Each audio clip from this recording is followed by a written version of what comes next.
A very good morning students. Welcome to Is with History class. आज हम history ICSE chapter first war of independence को पढ़ेंगे, उसके reasons जानेंगे, ये लड़ाई क्यों हुई और इसे फर्स्ट वॉर क्यों कहा जा रहा है, उसके बारे में चर्चा करेंगे। आइए वीडियो को स्टार्ट करते हैं। बहुत सारे रीजंस होते हैं कोई भी एक लड़ाई के लिए, कुछ इमीडिएट भी होते हैं। एक इमीडिएट होगा जैसे तुरंत कोई बात में आपने लड़ाई कर ली किसी से, और कुछ बहुत सारे रीजंस होते हैं। ये चैप्टर आपके रेड्यूस सिलेबस के अकॉर्डिंग है, तो उसमें जैसे मेंशन्ड है मैंने उसी को कवर किया है। अब क्योंकि बहुत सारे रीजंस हैं तो हम एक एक रीजंस को अच्छे से ध्यान से पढ़ते हैं। पहला है पॉलिटिकल कॉज। ये नाम ही आपको सजेस्ट करेगा, पॉलिटिकल रिलेटेड टू पॉलिटी, ठीक है, यानी कि एडमिनिस्ट्रेशन वाले एरिया को लेकर लड़ाई हो रही है। किसके बीच में हो रही है, बस इसको समझना है। पहले तो ये एक शब्द है यहाँ पे, डॉक्ट्रिन ऑफ लैप्स, यानी 2-3 शब्दों का समूह। ये क्या होता है डॉक्ट्रिन ऑफ लैप्स?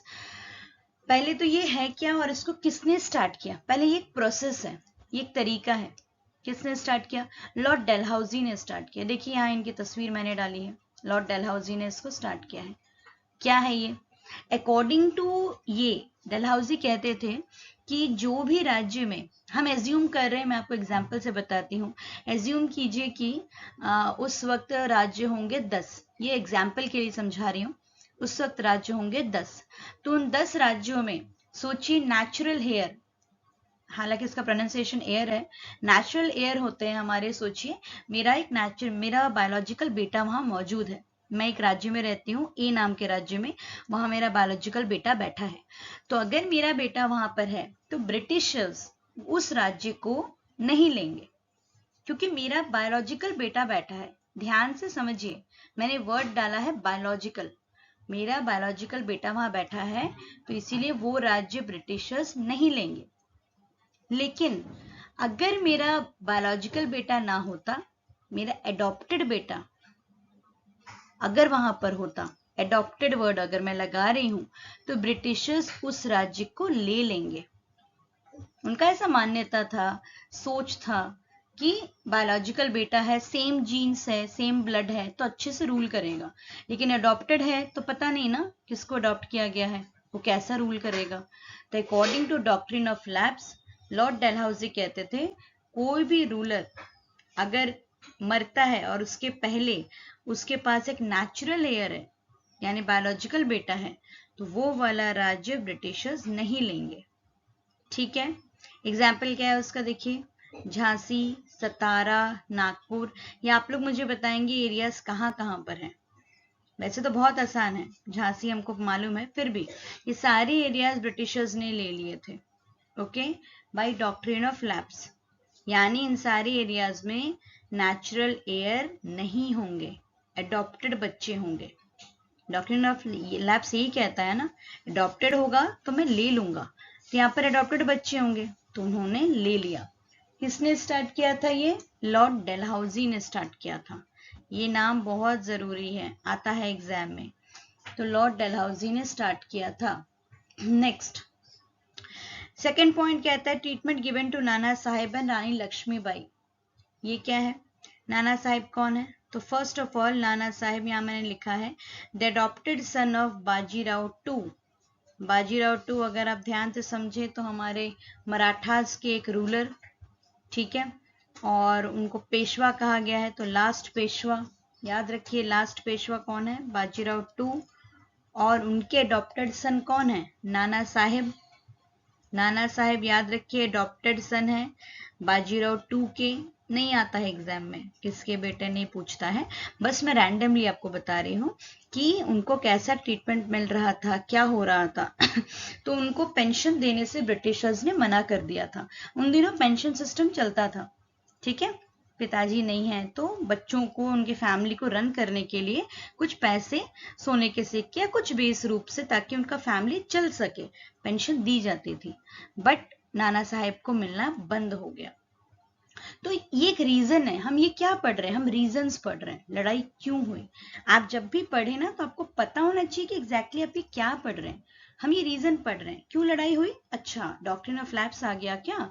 मतलब लोगों के पास उनका नेचुरल बेटा है तो वो जगह उनके पास रहेगा। मैंने किसी को अडॉप्ट किया, वो जगह मुझसे ले लिया गया, तो ये तो गलत है ना। झांसी में भी ऐसे ही हुआ, ये भी गलत ही था, इसलिए रानी लक्ष्मीबाई ने रिवोल्ट किया। नाना साहब को पेंशन मिलना बंद हो गया, गलत हुआ, रिवोल्ट हुआ। रिवोल्ट मतलब लड़ाई। मैं जब भी ये वर्ड बोलूंगी मतलब मैं लड़ाई बोल रही हूँ। हम यहाँ रीजंस पढ़ रहे हैं, लड़ाई क्यों हुई। तो भाई पॉलिटिकल कॉज का ये 2 पार्ट है, और भी है क्या, देखते हैं। Annexation of Awadh.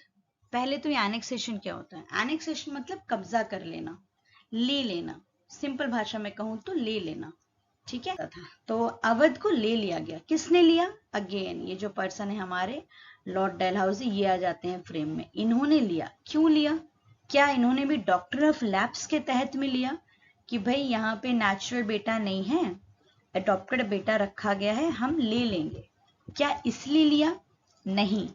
ये क्वेश्चन आता है और एक शायद क्वेश्चन है भी, होगा भी, आप देखेंगे कि किस राज्य को मिसमैनेजमेंट के लिए ले लिया गया था, मिसमैनेजमेंट, तो ये अवध इज द आंसर। मतलब लॉर्ड डलहौजी को लगा कि जो अवध राज्य है, इसके जो राजा हैं जो उस टाइम पर थे, वो अच्छे से राज्य नहीं चला पा रहे थे, इसीलिए लॉर्ड डलहौजी ने क्या किया, अवध को ले लिया। तो ये रीजन डॉक्ट्रिन ऑफ लैप्स नहीं है, नेचुरल बायोलॉजिकल बेटा वाला सीन नहीं है, तो क्या है, मिसमैनेजमेंट है, ठीक से रन नहीं कर पा रहा है। मैंने आपको एक क्लास को ये करने के लिए बोला कि माइंड करो, आपने ठीक से माइंड नहीं किया, मैंने वो क्लास में मॉनिटर चेंज करा दिया, तो ये चेंज वाला है, यानी मिसमैनेजमेंट, आपने ठीक से रन नहीं किया अपने एरिया को, हो गया। और कुछ भी नहीं है, बहुत सारे लैंग्वेज लिखे हैं, बट समझने वाली इतनी बात है। Disrespect shown towards Bahadur Shah, ये इंपॉर्टेंट है, क्यों इंपॉर्टेंट है, बहादुर शाह जफर कौन थे भाई। तो अगर आपने किसी ने भी हिस्ट्री क्लास 8 में थोड़ी भी ध्यान से पढ़ी है, तो क्लास 8 में हम लेटर मुगल्स के बारे में पढ़ते हैं। लेटर मुगल्स हमारे औरंगजेब के बाद के जितने लोग हैं वो कहलाते हैं। औरंगजेब 1707 में चल बसे, उसके बाद जितने लोग आते हैं वो लेटर मुगल्स हैं, जिसमें सबसे आखिरी मुगल है हमारे ये बहादुर शाह जफर, बिल्कुल नहीं भूलना है इनको। इनको बहादुर शाह 2 सेकंड ऐसे भी बुलाते हैं, क्यों नहीं भूलना है, ये सबसे आखिरी मुगल रूलर है। पहली बात, लेटर मुगल हैं, आखिरी हैं। दूसरी बात, ये पेंशनर और ब्रिटिश है, यानी इनको भी पेंशन पहले दी जाती थी, बट एज अ पपेट लोगों ने चलाना शुरू किया, पपेट के रूप में। यानी ब्रिटिशर्स को लगा ये जो पर्सन है ना बहादुर शाह जफर, ये हमारी सारी बातें मानेगा, इसको एज अ पपेट हमको चलाना चाहिए। और बहादुर शाह चल भी रहे थे उनके हिसाब से, क्योंकि उनको लगा ब्रिटिशर्स के साथ रहने में हमारा थोड़ा फायदा है। ये समझिए, अगर मैं बहादुर शाह जफर हूं, मैं थोड़ा सा ब्रिटिशर्स की तरफ इंक्लाइंड हो रही हूँ। और अगर आप समझे तो ये गलत भी नहीं था उन दिनों, आप अकेले रह रहे हैं, आप लास्ट मुगल रूलर हैं, आपके पास ज्यादा लोग हैं तो, लेकिन वो ब्रिटिशर्स के अंडर में काम कर रहे हैं, सब डर रहे हैं, तो मैं ब्रिटिशर्स की तरफ थोड़ा इंक्लाइंड हूँ, फिर मुझ में थोड़ी हिम्मत आती है तो मैं वापस से इंडिया को रूल करने लगती हूँ।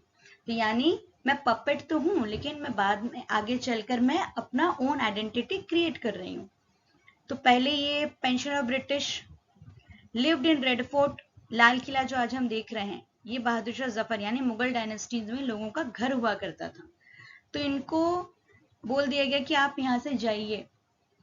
वो डलहौजी हो सकते हैं, कैनिंग हो सकते हैं, जो लोग उस टाइम पे एग्जिस्ट कर रहे थे, उन्होंने बोला ये नहीं आता है कि किसने बोला, बस आपको मैं बता रही हूँ क्या डिसरिस्पेक्ट हुआ होगा, कि आप चले जाओ, यहाँ से निकल जाओ, क्योंकि हम आ गए ना, अब हम रूल कर रहे हैं, आप इतने बड़े महल में कैसे रहोगे। रेड फोर्ट अगर किसी ने देखा है तो काफी बड़ा है ना।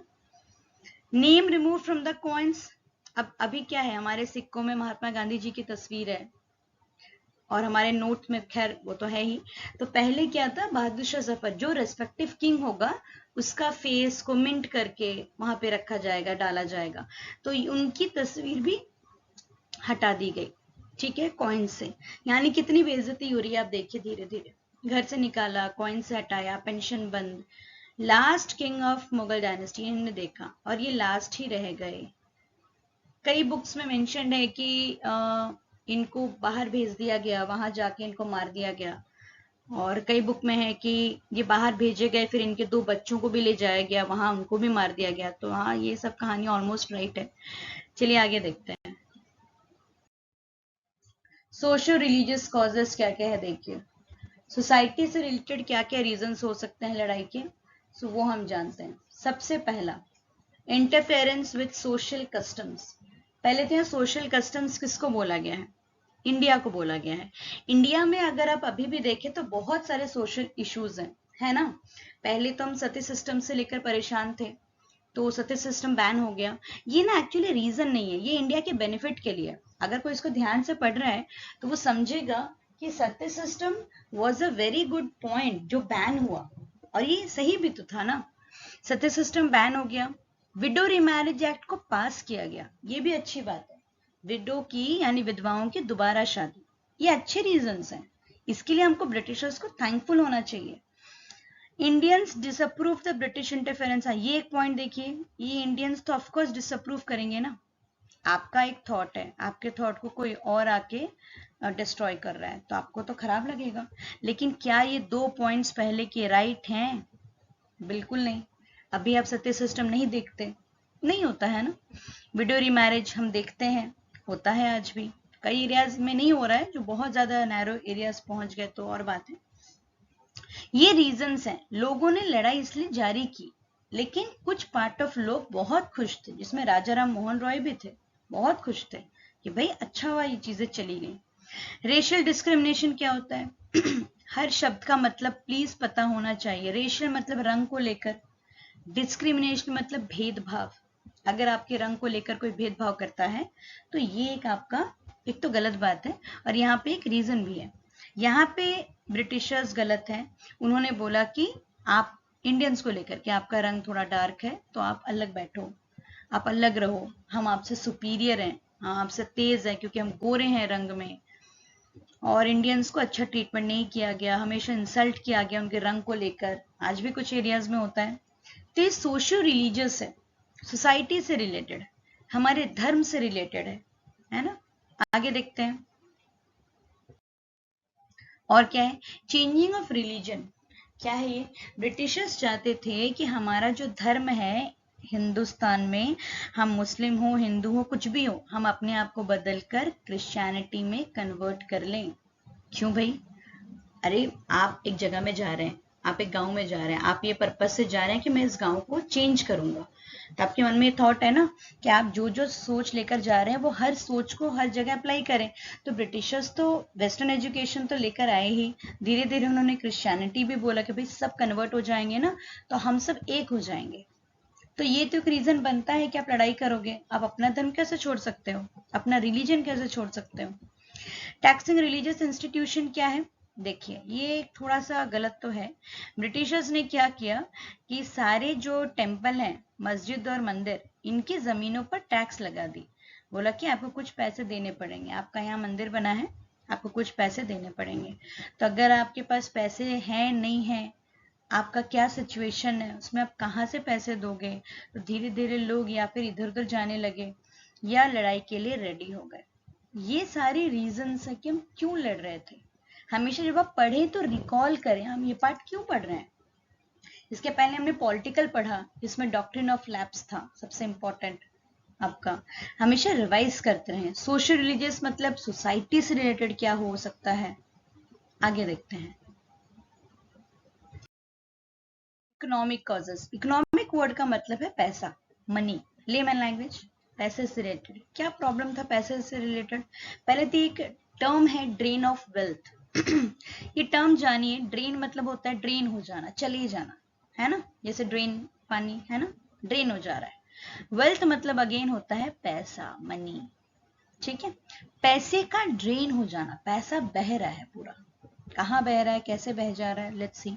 इसको, ये जो टर्म है इसको स्टार्ट किया था इन्होंने, इनका नाम है दादा भाई नारोजी। याद रखना इनका नाम। सो डी से ड्रेन ऑफ वेल्थ, डी से दादा भाई नारोजी। क्या है ये देखते हैं। The British after establishing the rule in Bengal, Britishers ने अपना रूल जब बंगाल में अच्छे से जमा लिया। याद रखिए बंगाल ऐसा जगह था जहाँ सब चीज अवेलेबल था, मिनरल्स हो, नदी हो, लोग हों, रॉ मटेरियल्स हो, सब चीजें थी बंगाल में। तो ब्रिटिशर्स जब बंगाल में पूरा आके जम गए तो उन्होंने देखा कि began to purchase raw materials from India, और वो क्या कर रहे थे, इंग्लैंड में जाके एक्सपोर्ट करने जा रहे थे। वो इंग्लैंड में एक्सपोर्ट करने जा रहे थे, ठीक है। इंडिया में लिया और इंग्लैंड में बेचा, जाके भेजा, और भेजा कुछ अमाउंट से, यानी मैं यहाँ से खरीद रही हूँ, वहां पे भेज रही हूँ, ठीक है। मैं यहाँ से लोगों में ज्यादा प्राइस में खरीदूंगी, वहां पे कम में जाके बेचूंगी, ठीक है। The salaries and pension of British officers were also paid from Indian revenues. ये कितनी बुरी बात है, देखिए पैसा मेरा कैसे जा रहा है। मेरे पास अगर 10 रुपए हैं तो मुझे सैलरी देनी है और पेंशन देना है, मुझसे ही सारे पैसे जाएंगे। मतलब आउट ऑफ 10 रुपीज मेरे 5 रुपए और 2-3 रुपए एक्स्ट्रा मेरे सारे पैसे जा रहे हैं ब्रिटिश ऑफिसर्स को पेंशन और सैलरी देने में, इंडियंस को नहीं, ब्रिटिशर्स को पैसे देने में, मेरे सैलरीज देने में मेरे पैसे जाएंगे। यानी आप ये सोचिए कि आपके पास वेल्थ तो है, लेकिन वेल्थ कहाँ कहाँ डिस्ट्रीब्यूट हो रहा है, आप कहाँ कहाँ भेज रहे हो इसको। आप पहले अपना सामान भेज रहे हो, सामान पहले उगा रहे हो, भेज रहे हो, सैलरीज दे रहे हो, पेंशन दे रहे हो, यानी आपके बंगाल के लिए चीजें सफिशिएंट नहीं है, बट आप बाहर कर रहे हो, you are bound to do. तो ड्रेन ऑफ वेल्थ एक टर्म निकाले थे दादा भाई नारोजी। चलिए आगे देखते हैं। और क्या है, cottage and handcraft industries. Handicraft तो आपको पता है, हाथों से कुछ बनाया गया। कॉटेज बहुत लोग नहीं जानते, तो मैं लेमैन में बता दे रही हूँ। कॉटेज क्या होता है, देखिए 3 तरह की इंडस्ट्रीज होती है। Cottage, small scale, large scale. Large में बड़ा, एग्जाम्पल दे रही हूँ मैं, जैसे रिलायंस इंडस्ट्रीज, लार्ज स्केल बहुत बड़ा। स्मॉल स्केल जैसे सोचिए आपके घर के आसपास में छोटा दुकान है, स्मॉल स्केल। कॉटेज क्या है, आप घर के अंदर बैठकर सोचिए आप सिलाई कर रहे हैं, आपके मम्मी या पापा कोई सिलाई करते हैं, ये कॉटेज इंडस्ट्री है। घर के अंदर मैंने कुछ क्रिएट किया है, लेकिन ये मेरा बिजनेस है। ऐसा नहीं कि मैं बस फ्री फंड में सोशल वर्क, नो, ये मेरा बिजनेस है। तो ये होगा आपका कॉटेज इंडस्ट्री। हैंडीक्राफ्ट भी सेम, हाथों से कुछ बुना गया, कुछ बनाया गया। तो ये रीजन क्यों है इकोनॉमिक में, Indian goods were not able to compete with cheap English machine made goods. अब हाथों से जो सामान बनाया गया है वो तो बहुत ऑब्वियस है ना, कि जो मशीन से बनाया गया है उसके कंपैरिजन में थोड़ा सा लो हो सकता है ना, मशीन वाला परफेक्ट होगा, क्योंकि उन दिनों मिशनरी था ब्रिटिशर्स के पास, तो उनके जो सामान थे और हमारे जो सामान थे इंडियंस, उसके बीच में डिफरेंस था। तो बहुत से लोग क्या कर रहे थे कि उनके सामान को खरीदेंगे जो परफेक्ट है, जो सही है, और इंडियन गुड्स को कोई नहीं खरीद रहा था। अब ऐसा नहीं कि कोई भी नहीं, लेकिन मेजोरिटी में लोग नहीं खरीद रहे थे। हम ये रीजन पढ़ रहे हैं, लोग क्यों लड़ाई किए, आप मेरा सामान नहीं खरीदेंगे, अब बगल में जो ब्रिटिशर है उसका सामान खरीदेंगे। तो मैं आज नहीं तो कल तो लड़ाई करूंगी ना, हो सकता आज नहीं करूं। High trade duties were imported on the Indian goods entering Britain. Britain में मेरा सामान जा तो रहा है, पर उसमें मुझे बहुत सारा टैक्स देना पड़ रहा है, ड्यूटीज लग रहे हैं मुझे, वो एक तरह का टैक्स होता है, ठीक है। और क्या हो सकता है जी, अब थोड़ा हम आगे देखते हैं।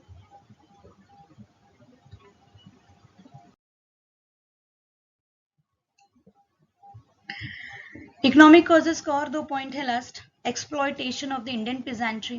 पहले तो वर्ड एक्सप्लॉयटेशन क्या होता है, पूरा डिस्ट्रक्शन, बर्बाद, एग्जैक्ट मतलब यही है उसका। लेकिन इंडियन पेजेंट्री को लेकर जो पूरी बर्बादी हो गई, पेजेंट्स यानी किसान जो पूरे तहस नहस हो गए, जो पूरे डिस्ट्रॉय हो गए, उनके बारे में क्या कहना है देखते हैं। ब्रिटिश ने हाई टैक्स लगा दी पेजेंट्री के ऊपर, यानी किसानों को बोला कि आप कुछ भी उगा रहे हो उसके ऊपर सोचो आप 50% टैक्स दो। मैं एग्जाम्पल दे रही हूँ, टैक्स थोड़ा ज्यादा दो। पहले तो इनके पास पैसे हैं कि नहीं हमें पता नहीं, उस पर इनको टैक्स देना है, ठीक है। हमने सोशल रिलीजियस कॉज में भी कुछ पॉइंट्स पढ़े थे, टेम्पल्स वाले एरिया में टैक्स देना है। लैंड रेवेन्यू बंगाल में बढ़ा दिया गया। बंगाल जो सब कुछ था, अगर आपको याद है स्टोरी में, बंगाल जो सब कुछ था, जहां से सामान बाहर भेजे जा रहे थे, वहां के जमीनों पर भी हाई टैक्स लग रहा है। ट्रेडर्स, मनी लेंडर्स जो ट्रेड कर रहे हैं, बिजनेस कर रहे हैं, जो मनी लेंडर्स जो आपको ये लेंड कर रहे हैं, पैसे दे रहे हैं आपको, सूद पे जो पैसे दे रहे हैं, वो ओनर्स हो गए लैंड के, लेकिन उन्होंने कुछ भी नहीं किया। यानी सोचिए, मुझे ब्रिटिशर्स ने हायर किया कि आप किसानों को थोड़ा सा उनका ध्यान दो और उनसे टैक्स कलेक्ट करो, और वो जो जमीन आपके पास गिरवी रख के जाएंगे, अगर उनके पास पैसे नहीं देने को, गिरवी रख के जाएंगे, तो आप उनको बदले में पैसे दो या कुछ भी, कुछ बेनिफिट वाला काम करो, लेकिन टैक्स हाई चार्ज करना है। बट मैंने, बीइंग एन इंडियन, मैंने तो कुछ भी नहीं किया। अगर मैं इंडियन अपॉइंट की गई हूँ, मैंने उस लैंड को क्वालिटी को इम्प्रूव करने के लिए कुछ भी नहीं किया, मैंने चीजों को बस देखा। तो यानी मैं भी कहीं ना कहीं एक कल्प्रिट हूँ जो ब्रिटिशर्स के अलोंग विद साइड में आ गई हूँ। तो इकोनॉमिक कॉजेज में पीजेंट्स क्यों लड़ाई नहीं करेंगे? पोवर्टी वर्ड का मतलब है गरीबी, गरीब नहीं, गरीबी। फेमाइन का मतलब है सूखा पड़ जाना। आप यहाँ पे हालत देखिए, तस्वीर में यू कैन सी, ये तो देखिए, तो दिख ही रहा है आपको गरीबों की हालत उन दिनों। और ये फेमाइन है, जब पूरा सूखा पड़ जाता है। फेमाइन उन दिनों बहुत चल रहा था। सोचिए, आपके पास पैसे नहीं है, आपको हाई टैक्स देना है, आपको बहुत कुछ उगाना है, आपको उसी में 50% 70% जो भी है वो भी आपको पे करना है, आपको सारी चीजें करनी है, आपको अपना घर रन करना है। ये सब में कोई क्यों लड़ाई नहीं करेगा? चलिए आगे देखते हैं। मिलिट्री, अब हम हर फेज में आ गए थे। हमने सोशल भी देख लिया, सोसाइटी, पॉलिटिकल देख लिया, पैसों से देख लिया, अब थोड़ा मिलिट्री पे आते हैं। सोल्जर्स कैसे थे उन दिनों? क्या वो खुश थे जो इंडियंस अपॉइंट किए गए थे? तो पहले ही शब्द हमको कहता है ill treatment with the soldiers. Ill मतलब बुरा, अगर कोई ये वर्ड नहीं जानता, इल का मतलब है बुरा, ट्रीटमेंट मतलब बिहेवियर, आप कैसे बिहेव कर रहे हैं। इल ट्रीटमेंट हो रहा था इंडियन सोल्जर्स के साथ। ओके, मैं एक ब्रिटिशर हूँ, मैंने एक इंडियन को अपने अंदर में अपॉइंट किया है, तो मैं क्या करती हूँ? तो मैं उसको डिनाई करती हूँ, मना करती हूँ कि भाई तुझे कुछ अच्छा पे नहीं मिलेगा, पैसे, पे मीन्स पैसे, और फैसिलिटी नहीं मिलेगी जो मेरे सहकर्मी को मिल रही है, यानी मेरे ब्रिटिशर्स को जो मिल रही है, तुझे वो कुछ नहीं मिलेगा। पहला पॉइंट। दूसरा, हम हमेशा तुम्हें ह्यूमिलिएट करेंगे, बेइज्जती करेंगे। ओके। तीसरा पॉइंट, आपको सूबेदार वाले पोस्ट से अभव नहीं दिया जाएगा कोई पोस्ट। अच्छा, देन ब्रिटिशर्स के आर्मी में सबसे ज्यादा इंडियन सोल्जर्स ही थे, लेकिन उनके ये तीनों पॉइंट्स जो हमने अभी ऊपर पढ़े, ना बेहतर पैसा, ना सुविधा, बेइज्जती, सूबेदार से आगे कोई पोस्ट नहीं, ये सब देखकर Indian soldiers were not happy. कौन हैप्पी होगा? Wages and salaries of Indian soldiers were too low, बहुत कम पैसे। एक तो वो बोल भी दिया ना, बेटर पे नहीं मिलेगा, पैसे भी बहुत कम, फैमिली को कोई कैसे चलाएगा? जबकि ब्रिटिशर्स के सोल्जर्स को हाईएस्ट सैलरीज मिलती थी। वेजेस और सैलरीज में अगर कोई डिफरेंस नहीं जानता तो मैं बता दूं, सैलरीज होती है एक मंथ के बाद के जो पैसे आपके पास आते हैं, एक महीना आपने काम किया, पैसे मिल गए, सैलरी। वेज होता है पर डे, आपने एक दिन काम किया, पैसे आ गए, वेज। ओके, चलिए आगे बढ़ते हैं। Main events of the revolt. Events वाला पार्ट बहुत कम है आपके सिलेबस में, बस आपको बस रैंडमली याद रखना है, तो मैं इसे आपको बता दी। मुझे उम्मीद है कॉजेज वाला पार्ट तक क्लियर होगा, बहुत जरूरी है, लॉन्ग क्वेश्चन में बिल्कुल आता है, हो सकता है आ जाए कि mention any two social causes, any two political causes, तो आपको समझ कर लिखना है, ठीक है। इवेंट्स को देखते हैं। रिवोल्ट तो हर जगह हुई, दिल्ली में जो हुई वहां कौन थे हेड जो रूल कर रहे थे? बहादुर शाह जफर, हमने पहले भी देखा, जो शुरू में पपट बन गए थे ब्रिटिशर के। ये है हमारे बहादुर शाह जफर। अच्छा, उनकी तस्वीर मैंने आगे डाल दी है, तो यहाँ नहीं डाली। दिल्ली में कौन रूल कर रहा है? तो बहादुर शाह जफर, डीबी करके याद कर सकते हैं। अवध में रूल कर रही थी हमारी बेगम हजरत महल, ये देखिए यहाँ पे मैंने उनकी तस्वीर डाली है, बेगम हजरत महल। ए बी करके याद हो सकता है, अवध, बेगम हजरत महल। कानपुर में नाना साहिब रूल कर रहे थे, ये हैं हमारे नाना साहिब, ठीक है, ये रूल कर रहे थे। हमको बस पता होनी चाहिए कहाँ पे कौन कौन रूल कर रहा है। और झांसी सब कोई जानते हैं, रानी लक्ष्मीबाई, ये हमारी, ये रूल कर रही थी रानी लक्ष्मीबाई। तो बस आपको main events of the revolt पता होना चाहिए, कहाँ पे हो रहा था, अगर पूछ लिया कहाँ पे कौन था तो वो ध्यान में रखना है, ये तो जगह का नाम बस आपको ध्यान रखना चाहिए। आगे बढ़ते हैं। मैप मैंने हल्का सा डाल दिया है, इस बार इंडिया का डाला है क्योंकि एग्जाम में मैं इन्विजिलेशन में गई थी तो मैंने रियलाइज किया कि many of the students does not know कि इंडिया में कौन सा एरिया कहाँ है। सो बहुत ठीक तो नहीं है ये। सो यू शुड नो कि कौन सा एरिया कहाँ है। तो लेट्स सी, थोड़ा सा हम इसको आज हम पार्ट बाय पार्ट इसको करते हैं बिकॉज ये बहुत इंटरेस्टिंग और अच्छा है। Let's see. याद रखिए न्यू मैप के अकॉर्डिंग हमारा ऊपर का जितना भी एरियाज है इंडिया में वो 2 पार्ट में बढ़ जाएगा। ऊपर हो जाएगा लद्दाख, यहाँ हो जाएगा जम्मू एंड कश्मीर। ये सबसे बड़ा हिस्सा याद रखना है, लद्दाख बन जाएगा, फिर जम्मू एंड कश्मीर। उसके नीचे आएंगे हिमाचल जिसका कैपिटल है शिमला। बगल में है पंजाब, इसलिए कभी आप पंजाब जाते हैं तो इट्स वेरी इजी कि आप हिमाचल चले जाएं। और देहरादून यानी कि उत्तराखंड का कैपिटल है। उत्तराखंड पहले सिर्फ उत्तराखंड नहीं था, वो यूपी से अलग हुआ है। और यहाँ देखिए हरियाणा, हम सिर्फ यहीं तक पढ़ेंगे आज। ये देखिए हरियाणा के बॉर्डर पे आपको दिल्ली मिलेगा, यानी आज हम सिर्फ यहाँ तक पढ़ते हैं। थोड़ा ट्राई करते हैं याद करने का। मैप हमेशा देखते रहें, याद हो जाएगा। तो ये पंजाब, यानी अगर आप दिल्ली जा रहे हैं तो आपके लिए इजी एक्सेसिबल है, पंजाब जाएं, वहां से आप हिमाचल चले जाएं और ऊपर आपके लिए आसान रहता है। तो ये आपको पता होना चाहिए, ठीक है। बाकी हम धीरे धीरे करके मैप करेंगे ताकि मैप क्लियर हो जाए माइंड में। और क्योंकि क्लास 10 में मैप भी आता है और ना भी आए तो थोड़ा एरियाज पता होना चाहिए। बाकी यही है all about this chapter. Chapter बहुत शॉर्ट था, रिड्यूस सिलेबस में काफ़ी कुछ कटवा दिया गया है।